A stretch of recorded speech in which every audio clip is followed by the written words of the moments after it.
जय श्री राधे राधे, कृष्णा कृष्णा। मेरे प्यारे भक्तों, आप सब कैसे हो? मैं आपके समक्ष लता दीदी आज फिर आई हूँ आपके ही प्रश्नों के जवाब देने के लिए कि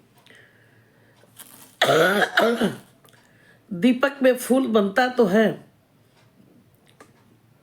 और अगर बनता है तो फिर बुझने के बाद फूल का कुछ उपयोग है कि नहीं, इस पे चर्चा। और दूसरी बात कि जो भक्त ने कहा है कि दीदी हम लोग भी बहुत पूजा पाठ करते हैं, लेकिन हमारे यहाँ फूल क्यों नहीं बनता, ये दोनों के पर आज चर्चा करेंगे। लेकिन उसके पहले आपसे निवेदन है कि आप हमारा बेल आइकन में आके जुड़ जाएं, ताकि हमारा नोटिफिकेशन आपके यहाँ पहले मिल जाए और आप वीडियो को देख सकें।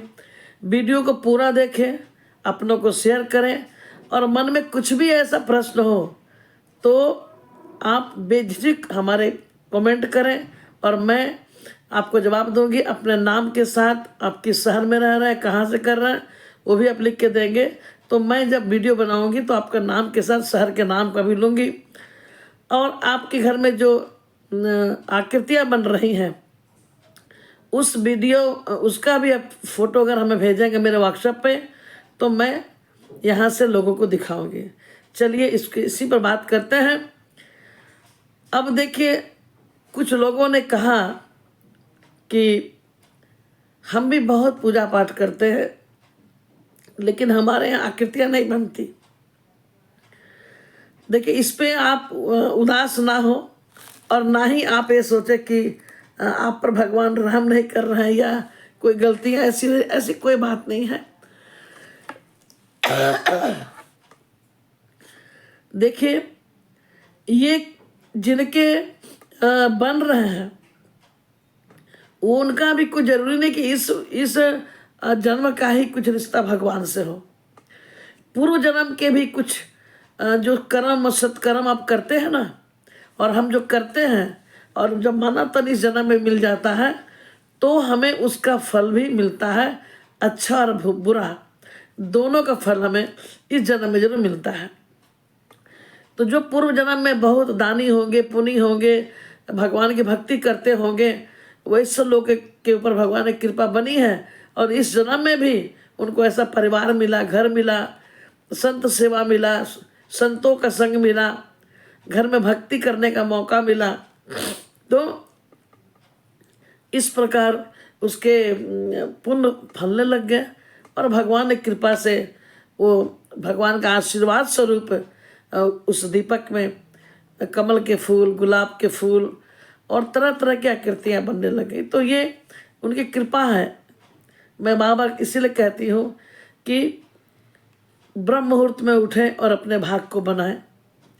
ब्रह्म मुहूर्त में उठेंगे तो आपको फल की प्राप्ति निश्चित होगी, और आप इसको नहीं करते इसलिए आपको तकलीफ होता है। खैर, तो अब जो जिनके फूल नहीं बन रहे हैं उनसे है कि आप अपनी थोड़ी भक्ति को बढ़ा दीजिए।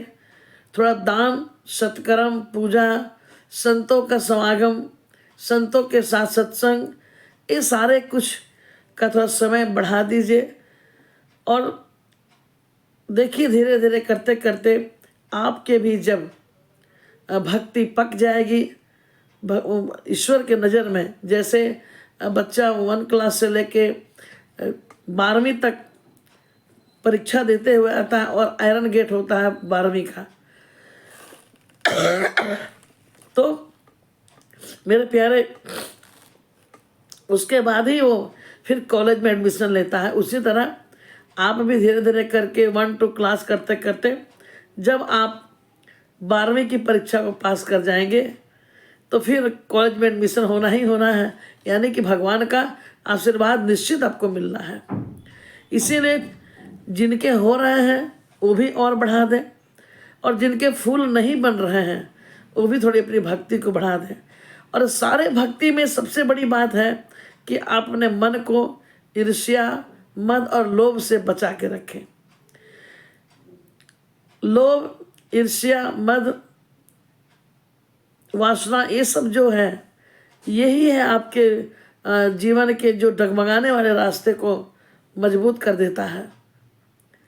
अगर आप डगमगा रहे हैं तो वह डगमगाता है और मजबूती पैदा करता है और फिर सत्य का मार्ग हमसे छूट जाता है। तो इस तरह आप निराश ना हो, आप अपनी पूजा करते रहें, निश्चित आपके घर में भी आकृतियाँ बनेगी। अब जिस ने पूछा है कि उस आकृति का फूल जो है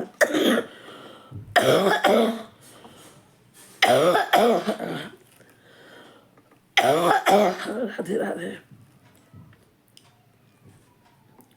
उस फूल का क्या करें। देखिए, जब वो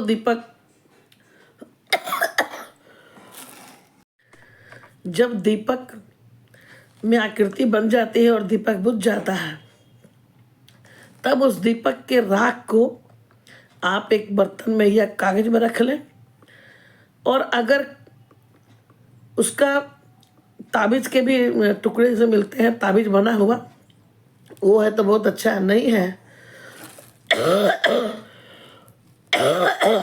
तो आप क्या करें, जैसे परीक्षा में बच्चा जा रहा है, परीक्षा इंटरव्यू के लिए जा रहा है, कोई अच्छे काम के लिए जा रहा है, या बेटियों की का कोई मंगल बातचीत करने के लिए जा रहे, सुमंगल कार्य करके जा रहे हैं, बेटी का विवाह तय करने के जा रहे हैं, वैसे परिस्थिति में आप उस राख को अपने पास रख कर ले जाएंगे तो बिगड़े काम आपके बनेंगे। और बहुत मुझे खांसी हो रही है, इसलिए इस पर चर्चा नहीं करूँगी मैं, लेकिन काम बनते हैं, ये ध्यान रखना और लाइक कमेंट करते रहना। जय श्री राधे राधे।